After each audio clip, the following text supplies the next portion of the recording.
I mean, they had a bad day. Terrible day. Bad night. Day probably wasn't great. Last time they won was at PNC Arena against NC State. That's Duke's last win. Wow.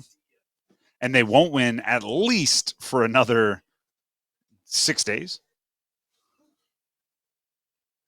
Some bad luck. I will say this.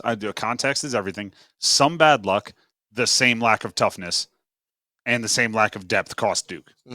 Because Jared McCain bumped heads in warm-ups and needed stitches. Yeah, like 4 or 5 of them. And having a swollen eye, that's bad luck. He was not himself. No. He's one of the best shooters in the country. I asked him after the game. I said, how did it impact you? He's like, yeah, my eye's like half shut right now. And it was like confirming by the eye test. Yep, that tracks. It'd be hard for him to lie and then make eye contact with us as he answers the question. My eyes are half shut.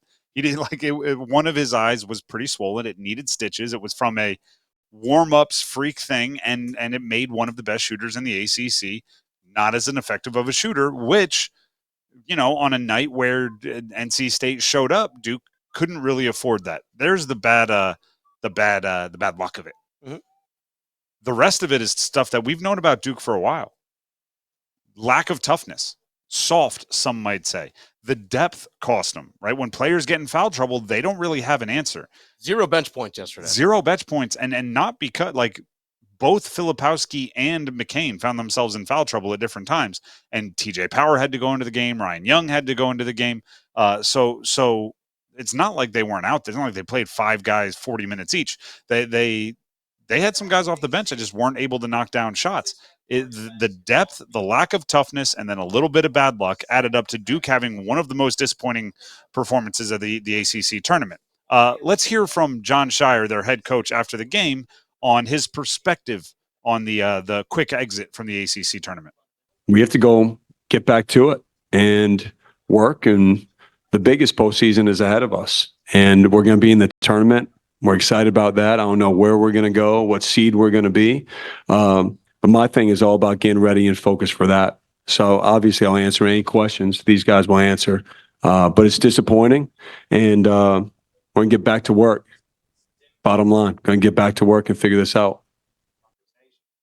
That was Jon Scheyer, and that, I think, mixes in well with what we heard from Jeremy Roach. This, our very own Dennis Cox right here, gathered in the post-game locker room.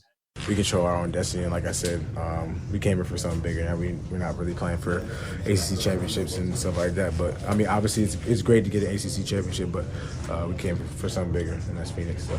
Jared said he felt like, or the team in general, there was a lot of struggles that you experienced in the Carolina game that carried over to tonight. Yeah. How frustrating is that you guys probably tried to work on it and it just didn't translate on the court? It's very frustrating, but like I said, it's in our control to do what we got to do. Gotta see where we end up in the tournament. We gotta just go from there. I mean, can't really do all on this. I mean, I kind of think back to my sophomore year when we lost in the championship. Like that year, we didn't come to just win the ACC championship. We came to get to the national championship. We made a hell of a run. So I think we're kind of in that same predicament right now. So. You guys had the locker room closed for a bit. Was that a player-led conversation, coach-led, collaboration? No, we'll have a player-led conversation when we get back to Durham. Thank you. I hate everything about those two comments from Jon Scheyer and Jeremy Roach. Mm-hmm. Be mad you lost. The ACC tournament matters. Remember when you celebrated the ACC tournament win last year? Yeah. We know it matters to you. Now to suddenly say the biggest postseason is ahead of us? Yeah. I'm not saying that the ACC tournament is bigger than the NCAA tournament. I'm saying you don't have to rank them. You can say they're both important. Yeah. You can say the postseason is important. To say the goal is more than the ACC tournament, we don't just compete for ACC champion. No, you lost. You got smacked around by a team that you have beaten most recently, and you showed all year that you're a more accomplished team then. Your toughness wasn't there. Your lack of depth wasn't there. In the post game, it's not, oh, well, we still have the NCAA tournament. That's not the type of that actually shows that you're not the type of competitor that wins the game that you just lost. And it was interesting because remember after their loss against North Carolina at Cameron Indoor to close out the regular season, it was like, well, yeah, our season's not defined by a loss to Duke Or sorry, It to was a all loss to about- Carolina. We have more bigger things that we want to accomplish. And even Filipowski said yesterday as well, is like, our goal is to get to Phoenix. That's really our ultimate goal. It's more than just the ACC tournament to us. It's like in these pressure games, like guess what? You're going to face in the NCAA tournament a team like NC State that's going to run on you and things like that. You're going to face that team. And guess what? You proved over your last 2 games against Carolina, against NC State, how you would handle those situations. And guess what? You failed both times. And here's the thing, though. The way they handled that loss indicates that there's some switch they're going to flip for the NCAA tournament. Yeah. It's not that easy. It's It's like, not. oh, well, this wasn't our main thing. Like, next is our main thing. Well, what are you going to change? What's going to be different? You haven't earned that right yet as a team. Kyle Filipowski played a heck of a game, 28-14. It was awesome. Are you going to, statistically, Yeah. are you going to get more from him in the NCAA tournament? Is he going to suddenly be tougher? Because for 28-14, I didn't see enough kind of domination from him. I saw a lot of complaining, actually. He went 13 of 20 from the field, all 7 misses. I think he believes he was absolutely hammered, right? It was the biggest foul in the world. The Judah Mintz effect. The Judah Mintz effect. And when you put up 28-14, you should be flexing. Yeah. You should be puffing your chest up. You should be imparting your impact. You should be imparting your will on the game. He wasn't doing that. And then it just spreads, right? Mo Diarra wanted every rebound more than anyone on Duke wanted a rebound. That's an issue. Mm-hmm. That's an issue. And maybe, again, part of it is bad luck. Jared McCain's one of the best rebounding guards in the country, and maybe he was a little leery to mix it up physically due to the stitches on his head. Maybe. I kind of don't want to give any excuses to that team after that performance, right? Especially when it's not the first time we've seen it. Yeah, that is the exact. Do you know what is the problem? And thank you for bringing that up. Jon Scheyer, Jeremy Roach in the post game saying bigger things ahead, right? We don't play for ACC championships. It's all about getting to Phoenix. The NCAA tournament is still coming. We're still going to be in the NCAA tournament. All of that. The reason why I don't like it is because it's not like that was a one-off problem. Starting the 3rd week of this season, you can go back and listen to it. This isn't being made up. This is not 2020 hindsight. Starting right at the beginning, we let everybody know that their edge was missing. Mm-hmm. They didn't have the toughness. We settled in on edge there for like 2 months, where every single day it was, where's Duke's edge? Where's Duke's edge? Where's Duke's edge?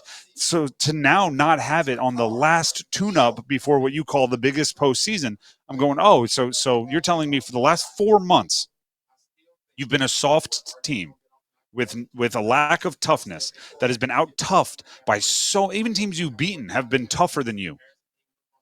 And now you're like, okay, yeah, once we get to the NCAA tournament, we'll be good.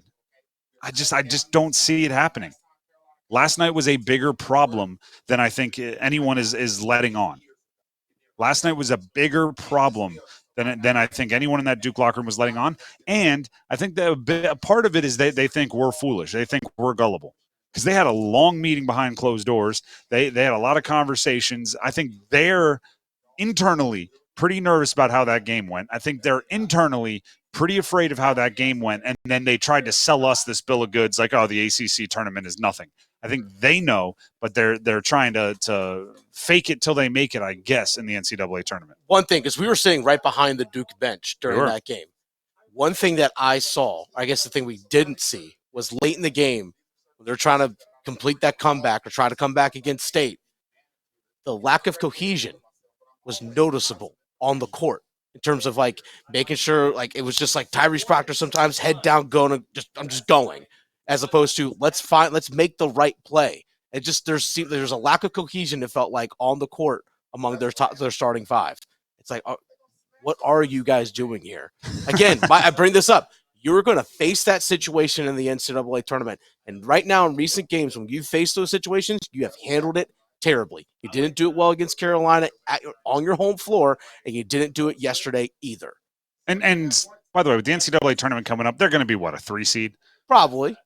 They're probably going to be able to out-talent some teams regardless. Like, the thing about the problems that they showed last night against NC State is they only pop up when you're playing a team that can match you in certain ways. Mm-hmm. If DJ Horn wasn't playing well or wasn't playing due to injury, if Mo Diarra wasn't playing well, Duke would have won the game, and we still would have been talking about their lack of edge because we've been talking about it all year. But most, the casual fans would just go, all right, Duke won, and they'd be moving on. Then no one would be concerned. In the first round, when you're a 3 seed, you're probably going to play a team that you can out-talent, you can just finesse your way through, and you're not going to need toughness. Maybe even in the round of 32. But at some point, you're going to run into a team that's gritty, that's tough, and has some talent to match up with yours. Maybe not as much, but enough to make the gap close. And then that is where I think it's going to rear its ugly head.